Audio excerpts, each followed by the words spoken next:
queer person, as I separated myself further from the world because I wasn't allowed to pursue love in the external world because it was homophobic, so I just like indulged in like written experiences of love, it gave me a really like false idea of what love can really be like, love and desire, because it's a fantasy. I was living in a fantasy obsessively because I wanted love and connection and I could not have it on the outside of me. And so I obsessively hyper focused on it in books and writing about it.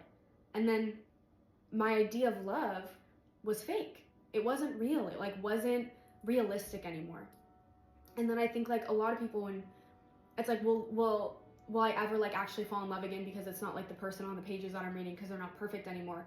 And I do think there's something to be said for that, because when you've like sort of been groomed into this like idea of what love is, like to think that this is what love is, but it's a fantasy. Love in the real world might be hard to recognize, you know? If the only love you've really experienced because you've separated yourself so much from the world, maybe you're like me in a queer way, like you couldn't engage in love in the real world for a long time. All that I knew to be love was what I saw on pages. So when I looked at the real world, I didn't really know what love looked like, you know? Like desire, actual like desire and love and like romantic love. I only knew what it looked like on pages.